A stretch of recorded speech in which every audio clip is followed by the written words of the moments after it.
আজকে, আর আজকে কত ডেট কত 30 মে।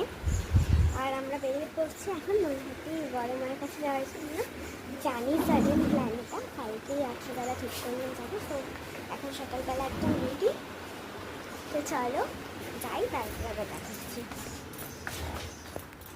এই ব্রেসলেটটাকে পেয়ার অফ করেছে আমার এই ড্রেসটার সাথে, কেমন লাগছে আমাকে জানতে। আমরা যাচ্ছি এখন বাইকে করেই ব্যারাকপুর স্টেশন, তারপরে ওখান থেকে ট্রেনে।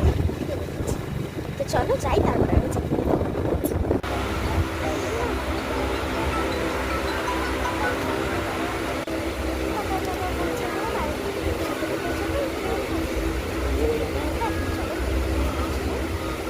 আমরা প্ল্যাটফর্ম নাম্বার 1 দিয়ে বেরিয়েছিলাম আর 6:14 ট্রেনে কিন্তু আমরা উঠেছিলাম। তোমরা ওটা উঠতে পারো, খুবই ফাঁকা।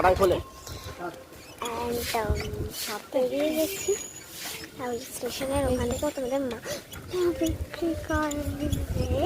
তারপরে আমরা এখান থেকে বেরোনোর পরে রিক্সা ছিল, ওখানে উঠে আমরা এখন যাচ্ছি। তো চলো যাই, গিয়ে মায়ের মন্দিরে গিয়ে দেখা। যাই হোক, আমরা বেরিয়ে গেছি, মানে চলে এসেছি।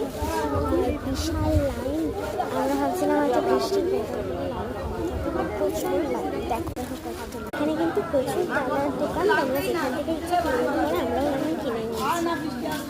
চলো, প্রচুর লাইন পড়ে গেছে আর আমরা কিন্তু ফার্স্ট লাইন বেরিয়ে গেছি। তারপরে আবার দেখা হচ্ছে তোমাদের সাথে।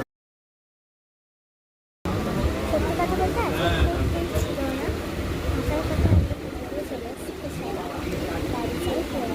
কিন্তু নৈহাটি স্টেশনে নেমে রিক্সা করে গেছি, বাট তোমরা চাইলে কিন্তু হেঁটে যেতে পারো। হেঁটে গেলেই 3 থেকে 4 মিনিট লাগবে, আর আমরা রিক্সাতে গেছি 2 থেকে 1 মিনিট, মানে 1 থেকে 2 মিনিট লেগেছে। আর তোমরা যদি যাও তো চেষ্টা করো সকাল 7টার মধ্যে ওখানে পৌঁছানো, যাতে তোমরা অঞ্জলিটা দিতে পারো। হ্যাঁ, আমরা সকাল 7টার মধ্যে পৌঁছেছি, সঙ্গে তখনই মন্দিরটা সঙ্গে সঙ্গে খুললো আর আমরা অঞ্জলিও দিতে পেরেছি।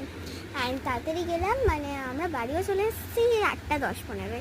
তো চলো ভিডিওটা পুরোটা দেখে নাও, আশা করি তোমাদের খুব ভালো লাগবে।